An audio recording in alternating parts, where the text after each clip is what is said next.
Shalom saudara sekalian yang kekasih di dalam Tuhan, apa kabar? Dan saya berdoa yaitu kita selalu teguh di dalam Tuhan. Amin. Cuaca bisa berubah, tapi kita jangan berubah-ubah saudara. Yaitu kita teguh di dalam Tuhan, karena Tuhan kita juga kasihnya tidak berubah terhadap kita. Amin saudara. Mari kita doa terlebih dahulu. Bapa, sekali lagi kami mengucap syukur terima kasih. Dan sungguh kami berterima kasih karena kasih-Mu tidak berubah. Kasih karunia-Mu selalu baru setiap pagi Tuhan, selalu memberi kami kesempatan Tuhan untuk hari yang indah, dan di dalam Kau selalu ada pengharapan yang baik Tuhan. Terima kasih selalu Engkau memberi kesempatan kepada kami. Pada saat ini Tuhan kami berdoa, biarlah Engkau sendiri yang memberi pengertian kepada kami, berikan juga hikmat daripada Engkau, buka celikan mata hati kami Tuhan, sehingga kami boleh menangkap perwahyuan daripada firman-Mu Tuhan, dan membuat kami lebih lagi bersemangat berlari bersama Engkau. Terima kasih Tuhan, dan biarlah Roh Kudus yang mengambil alih dari segala sesuatunya ini, dan biarlah nama-Mu saja yang dimuliakan. Di dalam nama Yesus kami berdoa, haleluya, amin.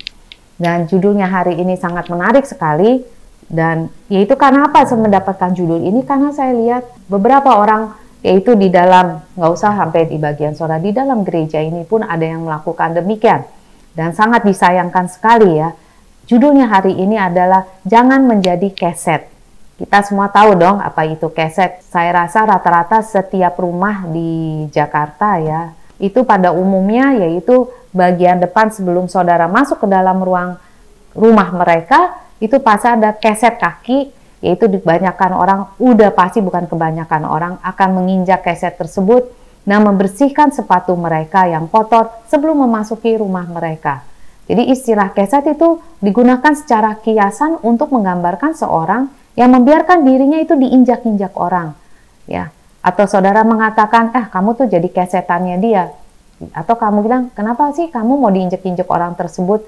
Atau membiarkan dirinya dilecehkan atau diremehkan atau dimanfaatkan tanpa orang tersebut melakukan pembelaan, kayaknya orangnya terima aja kayak gitu ya. Alkitab tidak pernah sebetulnya mengajarkan kita untuk menjadi keset. Jangan salah waktu saudara mengartikan, yaitu di ayat seperti Matius 5 ayat 39, yaitu Yesus berkata, janganlah kamu melawan orang yang berbuat jahat kepadamu, melainkan siapapun yang menampar pipi kananmu, berilah juga pipi kirimu. Lukas 6 ayat 27 Yesus mengatakan, yaitu tetapi kepada kamu yang mendengarkan aku berkata, kasihilah musuhmu, berbuatlah baik kepada orang yang membenci kamu. Yaitu kedua ayat ini bisa aja orang berpikir, oh artinya kita biarin-biarinin aja ya orang nginjek-nginjek kita. Sama sekali tidak. Ya, Tuhan tidak mengajarkan saudara untuk menjadi keset, atau Tuhan tidak mengajarkan saudara untuk diinjak-injak. Maksudnya bukan ke situ ya. Sama sekali tidak itu. Sebaliknya di sini sudah Yesus mengajarkan bahwa untuk kemuliaan Tuhan atau untuk memuliakan, Tuhan menunjukkan diri kita sebagai anaknya yang sejati. Kita perlu menjadi murni secara lahiriah dan batin dan bersikap akomodatif sebisa mungkin, yaitu demi dunia yang terhilang. Itu artinya sesederhana itu aja. Memberikan pipi yang lain tidak berarti kita menempatkan diri kita sendiri atau orang lain ya dalam bahaya atau mengabaikan ketidakadilan. Itu sama sekali bukan. Ketika kita menjadi objek penghinaan pribadi, tamparan di pipi, respon pertama kita bukanlah membalas dengan cara yang sama. Itu Tuhan mengatakan yang seperti janganlah kejahatan dibalas dengan kejahatan. Sebaliknya itu Yesus bermaksud agar kita menanggapi dengan kasih dan mengampuni. Itu yang seperti saya katakan, jangan kejahatan dibalas dengan kejahatan. Yaitu memberikan pipi yang lain tidak berarti, yaitu sekali lagi, yaitu orang boleh seenaknya menginjak-injak saudara. Ya. Tetapi artinya ialah berjalan dalam pengampunan. Itu artinya, sekali lagi ya saudara, barangkali saudara yang salah mengartikan firman ini, saudara bisa dengarkan pengajaran ini lagi ya. Sekali lagi ya, memberikan pipi yang lain itu tidak berarti membiarkan orang lain menginjak-injak kita, bukan. Tapi artinya ialah berjalan dalam pengampunan, tidak menjadi dendam. Kan kalau tampar pipi kiri, langsung di tangan kita melayang ke orang itu balik kan. Tuhan bilang jangan, tidak menjadi pendendam, tetapi penuh hormat, membiarkan segala sesuatunya berlalu. Ini untuk apa? Mencegah kepahitan tumbuh di dalam hati kita sendiri. Itu tertulis di dalam Ibrani 12 ayat 15. Jadi menjadi keset adalah sebuah kelemahan, ya. Tetapi memilih untuk memaafkan adalah sebuah kekuatan. Sekali lagi ya, kalau saudara memilih untuk menjadi keset, memilih untuk membiarkan orang menginjak-injak saudara, menyalahgunakan kebaikan saudara, itu sebuah kelemahan. Tetapi memilih untuk memaafkan orang, seperti yang sesuai firman ini maksudkan, itu adalah kekuatan. Ya, makanya dikatakan hikmat menghasilkan kesabaran dan memaafkan pelanggaran adalah sebuah kemuliaan di mata Tuhan, ya. Itu Amsal 19 ayat 11. Manusia itu sering cenderung berfokus pada apa yang kita lihat. Namun Tuhan selalu melihat hati kita. Itu tertulis dalam Yeremia 17 ayat 10, Yohanes 2 ayat 25, 1 Samuel 16 ayat 7. Saudara bisa lihat sendiri ya. Karena perintah seperti berbuat baiklah kepada orang yang membencimu itu ditujukan kepada hati para setiap pengikut Yesus Kristus. Jadi Yesus ingin kasihnya menjadi motivasi utama kita untuk segala sesuatu yang kita lakukan. Sekali lagi ya, tertulis dalam 1 Korintus 16 ayat 14, 1 Tesalonika 3 ayat 12. Jadi kita berusaha berbuat baik kepada musuh-musuh kita. Kita menolak untuk membiarkan dendam atau kepahitan membakar hati kita. Amin saudara. Allah tahu banget semua apa yang, karena dia pun melewati semuanya itu. Apakah dia tahu apa artinya? Sangat tahu. Apakah dia tahu artinya ditampar satu, kasih pipi satu? Tahu, karena dia disalibkan untuk kita semua. Orang menampar dia dan orang bahkan meludahi dia. Yaitu di Compelling Truth mencatat bahwa ketika orang Kristen ya membiarkan diri mereka menjadi keset, itu bisa menjadi karena motivasi orang tersebut yang egois. Bisa ikutin saya.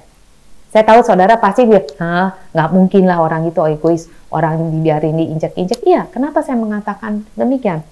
Karena orang bisa melihat kelihatannya itu kok baik banget atau mulia banget orang tersebut seperti Kristus.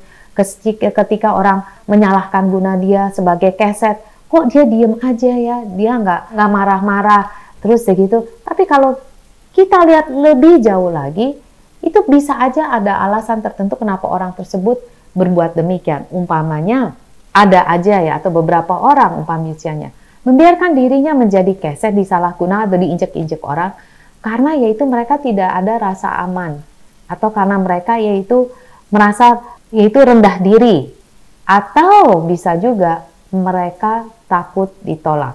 Bisa ikutin saya, karena mereka rendah diri atau minder, mereka takut ditolak, makanya mereka jadi yes man kepada semua orang. Karena mereka takut ditolak, mereka nggak mau kehilangan teman mereka. Mereka nggak mau kehilangan posisi mereka di antara teman-temannya. Makanya mereka jadi yes man. Iya aja, orang ngomong apa iya aja. Orang ngomong apa ya mereka lakukan, nurutin aja. Supaya mereka tidak kehilangan teman-teman mereka. Atau supaya mereka tidak kehilangan posisi mereka dalam kalangan tersebut. Dan juga mereka mengharapkan, yaitu mereka dengan melakukan gitu, mereka dapat dihargai, dapat dicintai, menjadi populer di tempat itu semuanya.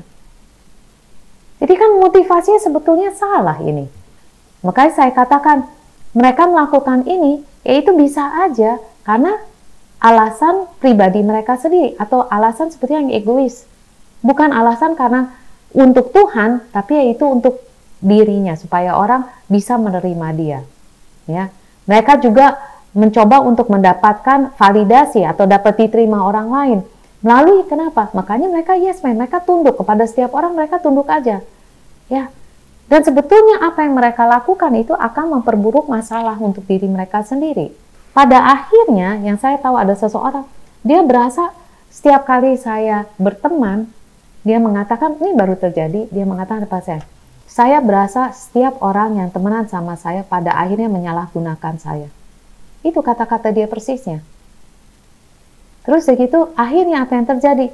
Timbul kepahitan di dalam dia, timbul kekecewaan kepada Tuhan, dan timbul juga kekecewaan kepada orang sekelilingnya, meskipun yaitu orang sekelilingnya adalah orang Kristen, tapi dia berasa kecewa karena dia merasa yaitu dia disalahgunakan, maksudnya orang kok saya baik, kenapa mereka menyalahgunakan kebaikan saya. Kita lihat lagi, yaitu salah satu sebab orang menjadi demikian bisa aja karena waktu kecilnya dia dibully, Bisa nggak? Bisa. Atau ya itu bisa aja karena waktu kecilnya, bisa aja dia hidup miskin atau dalam kekurangan. Atau karena orang tuanya bercerai. Trauma pada masa kanak-kanak yang menjebak mereka memiliki pola pikiran demikian tanpa mereka sadari. Bisa nggak? Bisa sekali. Dan itu yang terjadi kepada kebanyakan anak-anak, makanya mereka sampai salah pergaulan atau apa segala sesuatu. Salah satu sebabnya ialah ini, yaitu mereka merasa tidak diterima di dalam rumah tangga mereka sendiri, atau mereka merasa, yaitu sekali lagi, bisa aja di dalam anak yatim piatu atau apa, mereka mau memiliki teman banyak, akhirnya mereka menjadi, yaitu nggak apa-apa, menjadi yes man, menjadi keset, yaitu orang menyalahkan guna mereka, ya mereka terima aja.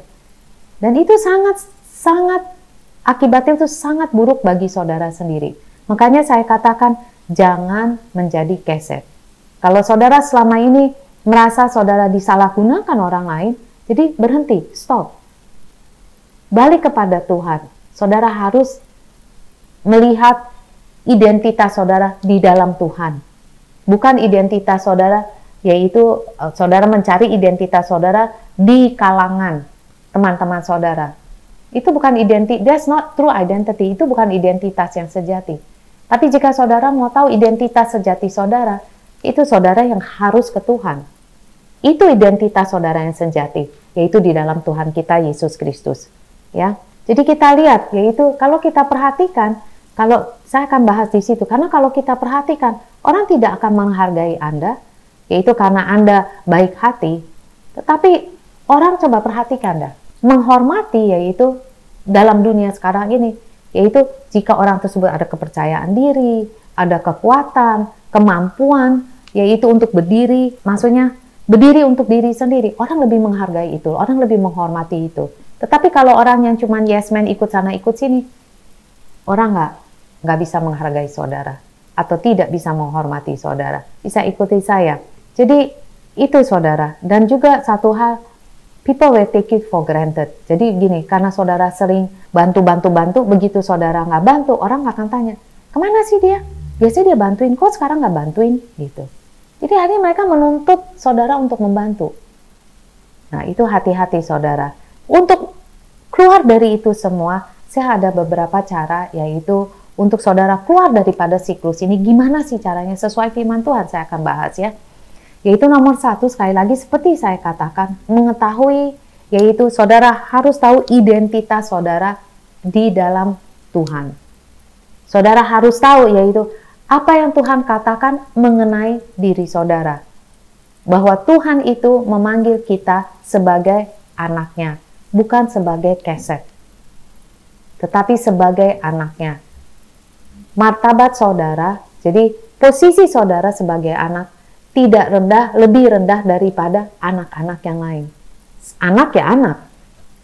Nggak ada dibilang yaitu, oh ini anak lebih rendah daripada anak ini, nggak ada. Meskipun kepintarannya bisa berbeda-beda, tapi martabatnya yaitu saudara, setiap dari saudara adalah anak Tuhan, benar nggak? Dan kita tahu, kita semua itu digambarkan, yaitu menurut gambaran Allah. Kita semua diciptakan, setiap manusia menurut gambaran Allah. Itu tertulis di dalam Kejadian 1 ayat 27. Maka Allah menciptakan manusia itu menurut gambarnya, menurut gambar Allah diciptakannya laki-laki dan perempuan diciptakannya mereka. Jadi kita itu semua martabat kita sama. Saudara menerima Tuhan Yesus Kristus sebagai Tuhan dan Juru Selamat, maka kita semua disebut sebagai anak Allah ya. Dikatakan nomor 2, dan karena itu kita memiliki hak untuk menjadi yaitu anak-anak Allah. Yohanes 1 ayat 12 dikatakan, tetapi semua orang yang menerimanya diberinya kuasa supaya menjadi anak-anak Allah, yaitu mereka yang percaya dalam namanya. 2 Korintus 5 ayat 17, jadi siapa yang ada dalam Kristus, ia adalah ciptaan baru, yang lama sudah berlalu, sesungguhnya yang baru sudah datang.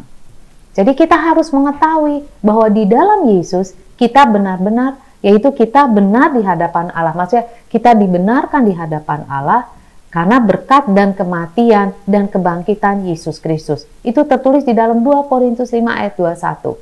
Ya, dikatakan dia yang tidak mengenal dosa telah dibuatnya menjadi dosa karena kita, supaya di dalam dia kita dibenarkan oleh Allah. Jadi artinya yaitu kita semua. Sekali lagi, jika kita menerima Dia sebagai Tuhan dan Juru Selamat, maka kita semua disebut sebagai anak-anak Allah, yaitu mereka yang percaya di dalam namanya. Itu sekali lagi Yohanes 1 ayat 12. Amin saudara. Dan berikutnya kita harus mengetahui bahwa Tuhan selalu menginginkan yang terbaik bagi saudara dan saya. Itu tertulis di dalam Roma 28 sampai 39. Saudara baca keseluruhannya. Ambil waktu, berikan waktu, bukan yaitu kalau saya ada waktu, enggak. Perkataan saya yaitu buat waktu, yaitu memberikan waktu, yaitu untuk baca firman-firman ini, mendengarkan firman ini sekali lagi. Roma 8 ayat 28. Kita tahu sekarang Allah turut bekerja dalam segala sesuatu. Sekali lagi, kita tahu sekarang, saudara dan saya tahu, bahwa Allah turut bekerja dalam segala sesuatu untuk mendatangkan kebaikan bagi mereka, bagi saudara dan saya yang mengasihi Dia. Saya tahu saudara juga mengasihi Tuhan, yaitu bagi mereka yang terpanggil sesuai dengan rencana Allah. Dan saya tahu yaitu bukan ini, yaitu rencananya ini buat pendeta aja, enggak. Karena yaitu Allah memiliki rencana bagi setiap manusia dalam permukaan bumi ini. Memang benar, nggak masuk akal, ya. Tapi itu sebetulnya bagi mereka yang terpanggil sesuai dengan rencana Allah. Tuhan ada rencana bagi kita semuanya, setiap daripada kita semua. Hanya bagian daripada kita harus tahu, datang kepada Tuhan, beri waktu kepada Tuhan. Sekali lagi, berikan waktu, yaitu saudara dalam doa, dan juga baca firman, sehingga kita tahu apa sih rencana Allah buat saya. Karena Tuhan yaitu nggak kayak manusia langsung blek gitu ya, bicara sama kita, enggak.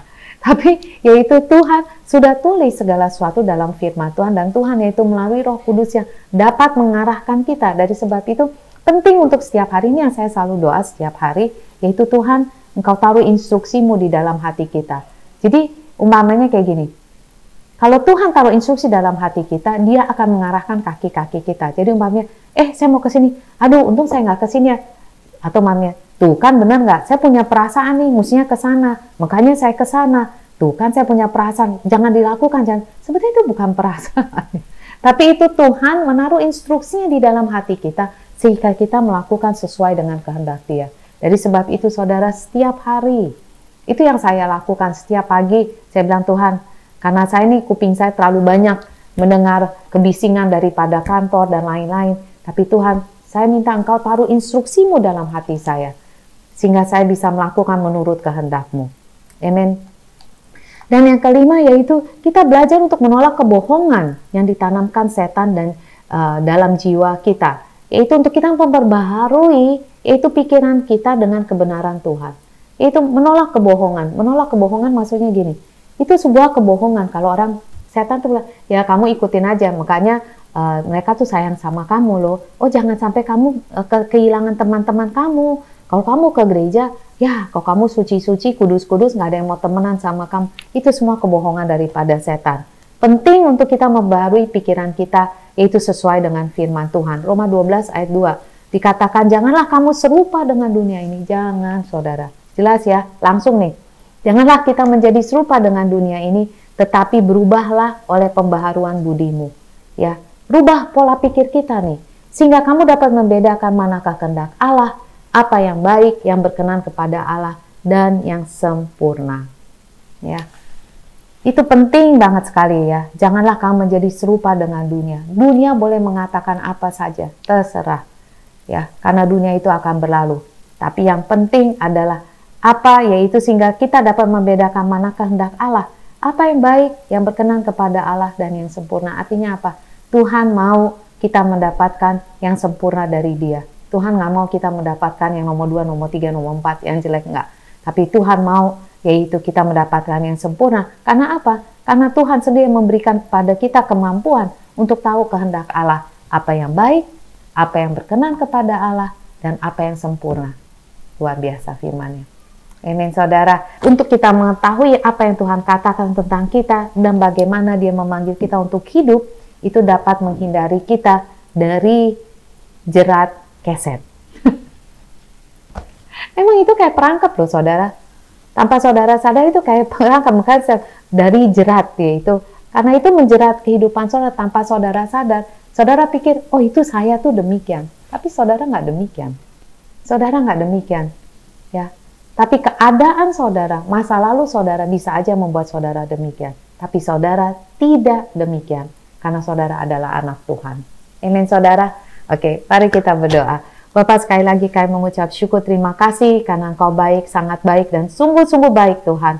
Dan Tuhan, saya tidak mau menjadi keset lagi Tuhan. Saya tidak mau orang menginjak-injak saya. Karena saya tahu sekarang Tuhan, bahwa saya sepenuhnya adalah anak Tuhan. Saya tidak usah mendapatkan validasi Tuhan, cinta kasih daripada orang sekeliling saya melalui dengan saya diinjak-injak Tuhan.